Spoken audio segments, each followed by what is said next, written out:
नमस्कार, मी उज्ज्वला सर्वांचं स्वागत करते। आज आपण नाश्त्यासाठी खूप टेस्टी पदार्थ बनवणार आहे।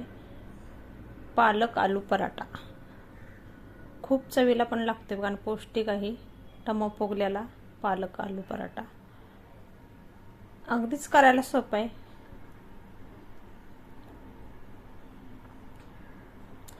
तर मग चला रेसिपीला सुरुवात करूया आपण।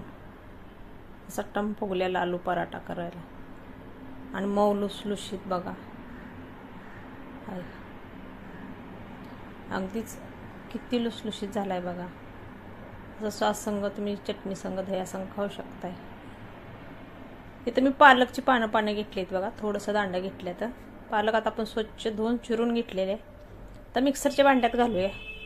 तर सकाळचा नाश्ता बनवला तर थोडीशी घाई झाली म्हणून मी अशी कच्चीच पानं वाटून घेतली। ती तुमच्याकडे टाइम असला तर तुम्ही पानं जरा शिजवून वाटून घ्या, बारीक पेस्ट होते। कच्च्या पानांची थोडी जाडसर राहते।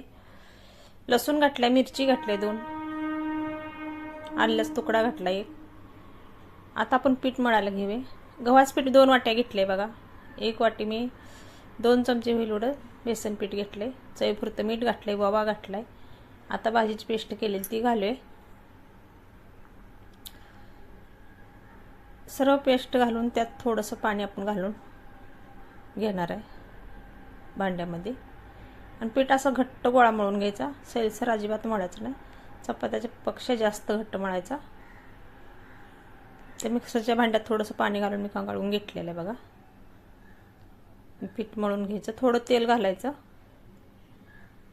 गोळा आपला पिठाचा चिकना होतोय आणि मऊ राहते, अजिबात वरून बाजू अशी करपाजल्यासारखी होत नाही। पीठ मळून झाल्यात आपण झाकून ठेवणार आहे 10-15 मिनिटं। इकडे एक मोठा कांदा चिरून घेतला, अद्रक किसून घेतलेला आहे। आता बटाटा आपण किसून घेऊया। तुम्ही हाताने बारीक करून घातलं तरी पण चालेल, पण थोडंसं जाडसर राहते म्हणून मी किसणीने घेते। तुम्हाला किसणीने किसाना हाताने घाला बारीक करून तरी पण चालेल, पण भाजी मात्र तुम्हाला शिजवून घ्यायची असेल शिजवून घ्या तुमच्याकडे टाइम असला तर। मी जरा घाई गडबडीतच केला पराठा, त्यामुळे कच्चीच भाजी वाटली। आणि भाजी शिजल्यालाच पाण्यात तुम्ही मळू शकताय। मग 1 मोठा चमचा भरून मी धना पावडर घेतली, थोडीशी हळद घेतली। आता ओवा घालूया आपण हातावर चोळून। पिठामध्ये पण आपण घातलेला आहे।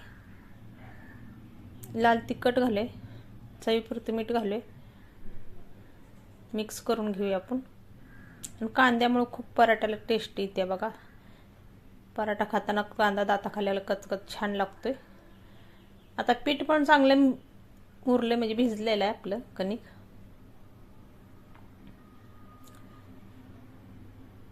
असं छोटा छोटा गोळा करून घ्यायचा आपल्याला, पोळी बनवते तसं। सुक्या पिठात बुडवून घेऊया आपण। असं लाटून घ्यायचं, चपाती लाटतो तर सेम लाटून घ्यायचं मोठा एकसारखं, म्हणजे पातळ लाटून घ्यायचं। अशा पद्धतीने लाटून घेतले बघा। आता आपण सारण भरून घेऊयात टिफिन। 2 चमचे मी घातले बघा, पसरून घ्यायचं। एक बाजू फोड करून घ्यायची, दुसरी बाजू पण त्याच्यावर ठेवायची, तिसरी पण ह्या साईडला ठेवायची आणि चौथी पण ठेवायची। असे करून पराठा आपल्याला बनवायचा। दिसायला पण छान दिसतं, मुलं तर बघूनच आवडीने खातात। तुम्ही असं टिफिनला पण देऊ शकता सकाळच्या। वरतून खालतून सुकं पीठ लावून लाटून घ्यायचं आपल्याला चौकोनी। अशा पद्धतीने लाटून झालंय बघा। आता पॅन ठेवलाय मी, तवा ठेवलाय आपण। तव्यावर थोडंसं तेल टाकूया, तुम्ही बटर पण वापरलं तर चालतंय। तर माझ्याकडे बटर नव्हतं, मी तेलच वापरलं।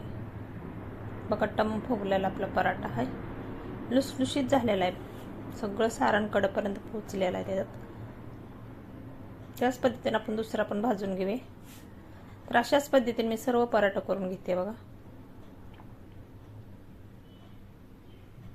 खरपूस भाजून घ्यायचं दोन्ही साईडनं, चांगलं खमंग चवीला लागतंय। आणि जाडसर राहायला नको कडनिकाट, म्हणून लाटून पण घ्यायचं व्यवस्थित। अशा पद्धतीने मी सर्व पराठा नाश्त्यासाठी केलेत बघा। आणि सकाळीच केलं गडबडीत. तुम्ही पण करा पौष्टिक पालक आलू पराठा.